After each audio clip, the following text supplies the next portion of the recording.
Alice. And I'm Greg. We want to try something a little bit different today. We've heard a lot about pulque since we moved here to Mexico, and we're finally going to try it today. Let's go. For the Mexica, pulque was reserved for the gods themselves, their priests, and the aged who had earned the right to drink it because they'd managed to beat the frightful odds against longevity. The status of pulque has fallen somewhat since the days of the Mexica, and it is sometimes served out of places that look like they could be somebody's garage workshop.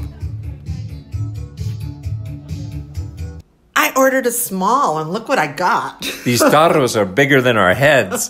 Let's try them.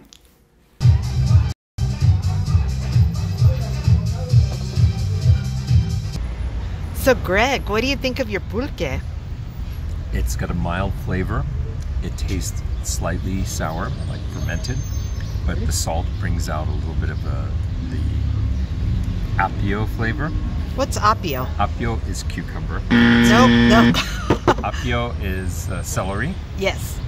Apio is celery. So, that is a mighty large, it looks like the size of a blender. Mini blender. I think the pulque is down at the bottom, so I have a feeling by the time I get down to the bottom, I'm either going to be drunk or I'm going to encounter a bunch of viscous material. Oh, scary. So, salud.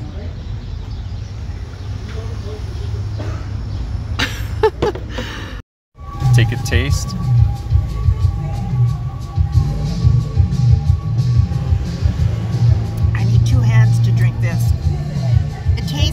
A little bit like an oatmeal cookie.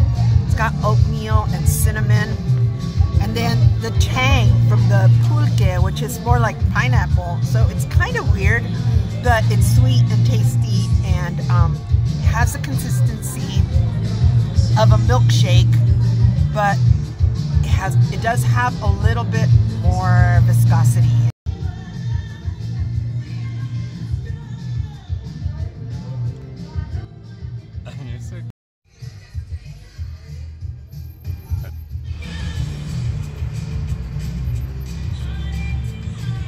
Pulque has been called the nectar of the gods, and it figures into Aztec legend where it was used by the god Tezcatlipoca to trick the god Quetzalcoatl.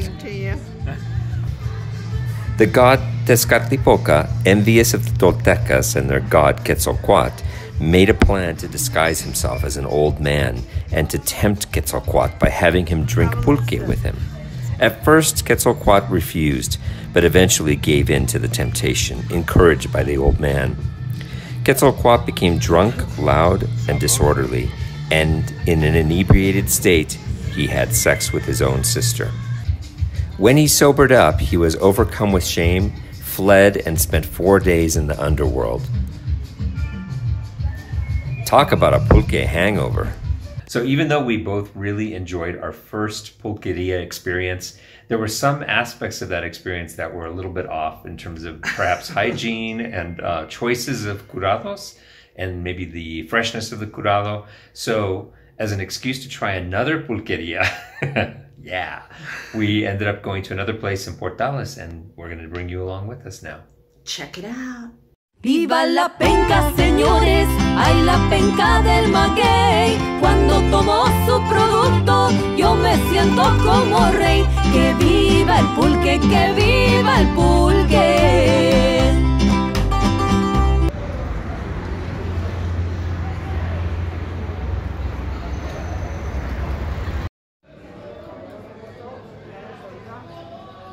The blue woman coming out of the maguey plant is the goddess Mayahuel. She is often represented rising from the agave, and she's always blue.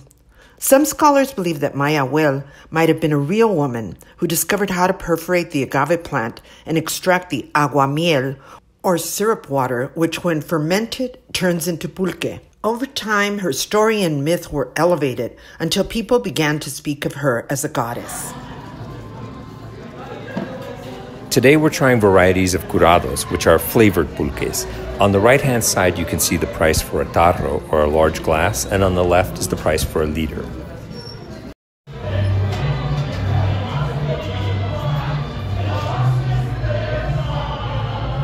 So we just got to Paloma Azul, and I ordered the strawberry pulque. And I ordered the piñón, which is pine nut. And these huge mugs are called tarros. This is how big they are. Oh, it's kind of a workout. Let's lift. Let's lift for 5. 1, 2, 3, 4, and 5.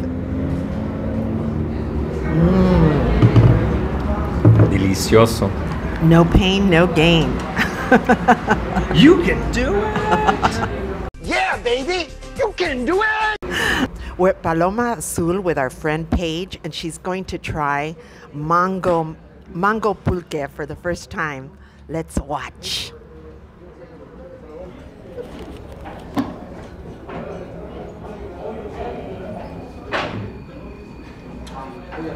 What do you think?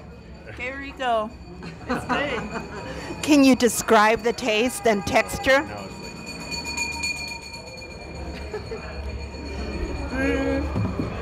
Okay, it tastes like a fermented mango that you left on your countertop for too long.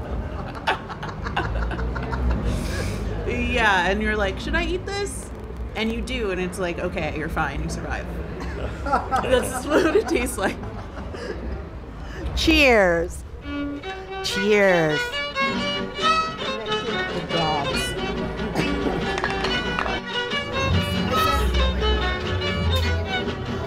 That's probably more like that. And we're back. obviously not on the same day. So now that we've been to 2 pulquerias, I think we have a little bit more of an informed opinion of the pulque experience. One of the things that is worth mentioning is that neither of us tried the plain pulque. We tried curados, which means that they added several different ingredients to flavor our pulques.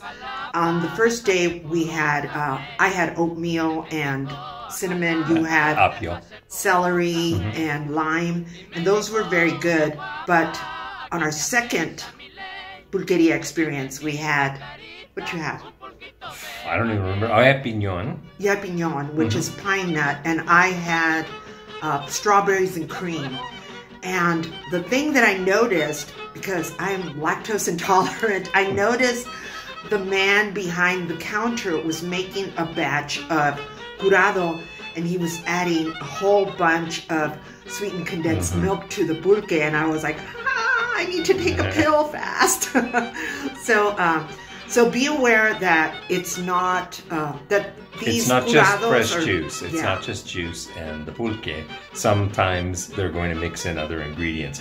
For instance, I saw him mixing in an entire box of mazapan. An entire box of mazapan. Yes. And I was eager to try that one, but the problem is they give you these huge, what are they called? Those huge mugs. Tarros. They give you these huge tarros with pulque, and it's like a very thick milkshake. And by the time you're done, I don't think you could drink another one, even if you wanted to. So what I did see at one of the tables was somebody order a tarro and 2 glasses, and they poured it, and that way they could try a different flavor afterwards. So we recommend that. Overall, I would give the experience a big thumbs up. I thought it was fun, and for my first time trying pulque, it was very enjoyable. I had fun at both places, and I enjoyed the pulque at both places. I don't know that it's my favorite drink. It's kind of like I felt about martinis for a long time. I didn't really enjoy the taste of a martini for a long time until I learned. Now she knows how to drink them. We did hear somebody compare having a tarro to like almost having like a steak. Yeah. Because it is really filling. It's very filling. So it is a possible meal replacer. No, don't take me. Wouldn't go that far. All right. Thanks again for watching. Please subscribe if you like our channel and give us a thumbs up. And we'll see you next week. Bye. Bye.